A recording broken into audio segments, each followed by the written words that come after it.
Hello friends, இது உங்கள் green தமிழா. இனி நாம மூவி ரிவ்யூல ரோட் ஹவுஸ் படத்தோட ரிவ்யூ தான் பார்க்க போறோம். இந்த படத்தோட ரிவ்யூ போட்டு போய் நம்ம சேனலை சப்ஸ்கிரைப் பண்ணி உங்க ஃப்ரெண்ட்ஸ் சர்வீஸ் சப்போர்ட் பண்ணுங்க.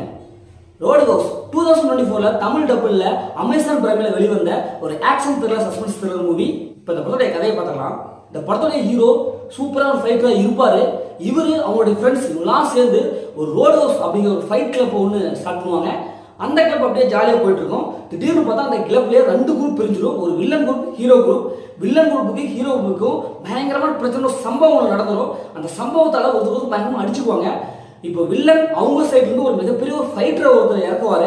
அதே மாதிரி ஹீரோ அவரு இறங்கி களத்தில் இறங்கி ஃபைட் பண்ணுவாரு. இப்போ இவங்க ரெண்டு பேருக்கு கிடையாது பயங்கரமான ஃபைட்டு, சும்மா அடிச்சு மூஞ்சு முறையில் கிளியிற மாதிரி ஒரு ஃபைட் நடக்கும்.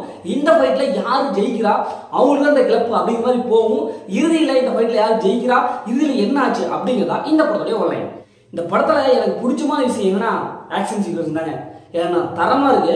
ஒவ்வொரு ஃபைட்டும் சும்மா சூப்பரா இருக்கு.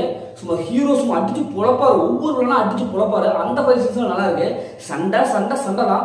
30 வருஷம் கழிச்சு இந்த படத்தை ரீமேக் பண்ணியிருக்காங்க. 30 வருஷத்துக்கு பின்னாடி இந்த கதையை இந்த மாடர்ன் டெக்னாலஜிக்கு ஏற்றவாறு அவங்க அப்படியே ரீமேக் பண்ணியிருக்காங்க. அந்த ஸ்டோரி லைன் பிடிச்சிருக்கு. ரொம்ப சிம்பிளா இருந்தாலும் ஃபைட், உங்களுக்கு ஃபைட் பண்ண முடியுமா இதை பாருங்க. அந்த அளவுக்கு சும்மா பர்ஃபெக்டா ஃபைட் வந்திருக்கு. ஒவ்வொரு சண்டையும் சும்மா அப்படியே இட்டி மாதிரி இருக்கு. சும்மா வேற மாதிரி ஒரு ஃபைட் சீன்ஸா இருக்கு. அதுக்கு தகுந்த சினிமோகிராஃபி, அந்த பிஜிஎம் எல்லாமே வந்து பர்ஃபெக்டா வந்திருக்கு. ஹீரோ அவங்களோட ஆக்டிங் செமையா இருக்கு. அவங்க ஃப்ரெண்ட்ஸா வரவங்க அவங்க அப்படி படத்தை வச்சு எல்லாரும் வந்து செமையான ஒரு பர்ஃபார்மன்ஸ் கொடுத்துருக்காங்க. தமிழ் டபுள் வாய்ஸ், ஒவ்வொரு கேரக்டர் தமிழ் டபுள் வாய்ஸ் கொடுத்துருக்காங்க. மற்றபடி இந்த படத்துல எனக்கு அவ்வளவுதான் பிடிச்ச விஷயம். இப்போ இந்த படத்துல பிடிக்காத விஷயம் என்னன்னா இதுவுமே இல்லை. ஒரு எமோஷனல் இல்லை, ஒரு சென்டிமெண்ட் காட்சி இல்லை. ஃபைட்டு ஃபைட்டு ஃபைட்டு ஃபைட்டு நம்பியே அதை எடுத்திருக்காங்க. அந்த படம் மட்டும் பிடிக்கிறவங்களுக்கு இந்த படம் ஓகே தான். ஆனா அதையும் தாண்டி ஒரு எமோஷனல் என்னப்பா இது இப்படி இருக்குதே அப்படிங்கிறத இருக்குது. இந்த விஷயம் டச் பண்ணியிருக்கணும். அது பிளாஷ்பேக் போர்ஷன் ஒன்று லவ் அப்படின்ட்டு ஏகப்பட்ட விஷயம் சொல்ல ட்ரை பண்ணியிருக்காங்க. ஆனா எதுவுமே ஒர்க் அவுட் ஆகல. இவங்க சண்டைக்கு மட்டும் தான் முக்கியத்துவம் கொடுத்து எடுத்திருக்காங்க. அதனால மற்றது எல்லாத்தையும் இவங்க அந்த அளவுக்கு வந்து கான்சன்ட்ரேஷன் பண்ணல. ஃபர்ஸ்ட் ஹாஃப் ரொம்ப ஸ்லோவா போகுது. ஸ்கிரீன் பிளே பார்க்கணும்னா ரொம்ப ஸ்லோவா இழுத்துட்டாங்க. செகண்ட் ஹாஃப் அந்த வில்ல வந்து அப்படி என்ட்ரி ஆகும், கெத்த என்ட்ரி ஆகும். அந்த சீன் செம்மையா இருக்கு. செகண்ட் ஹாஃப் ஸ்கிரீன் பிளே சூப்பரா இருக்கு.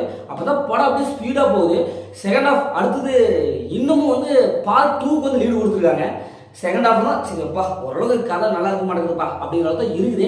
ஏன்னா ஃபர்ஸ்ட் ஹாஃப் ரொம்ப ரொம்ப அப்படி சொல்லிக்கிறாங்க. என்னடா இது சண்டை அது ஸ்லோவா இப்படி கொண்டு போறாங்க அப்படிங்கிறது தான் இருக்குது. பார்க்கும்போது உங்களுக்கு இந்த படத்துல என்ன பிடிச்சிருக்கு பிடிக்கல அப்படிங்கிற மறக்காம கமெண்ட் பாக்ஸ்ல கமெண்ட் பண்ணுங்க. இந்த படத்தை ஃபேமிலி பண்ணலாம் கண்டிப்பாக ஃபேமிலியோட பார்க்காதீங்க. ஏன்னா படத்துல அந்த மாதிரி சீன்ஸ் அப்படின்ட்டு வயலன்ஸ் அப்படின்ட்டு நிறைய இருக்குது. அதனால ஃபேமிலியை தவிர்த்துட்டு தனியாக பார்த்து என்ஜாய் பண்ணுங்க. முதல்ல இந்த படம் இப்படி சூப்பராக சுமாராக இருக்காங்க. இந்த படம் ஒரு ஒன் டைம் வாட்சிங் தான் நான் உங்களுக்கு சொல்றேன். அதே மாதிரி எனக்கு ஃபைட் படம் பிடிக்கும், தரமான ஒரு சம்பவமான ஒரு ஃபைட் படம் வேணும் அப்படிங்கிறதுக்கு ஒரு சூப்பரான படம். ஓகே, இதே மாதிரி மற்ற ஒரு புதிய மூவி ரிவ்யூ சந்திப்போம். உங்களோட படம் உங்கள் கவி பாரதி.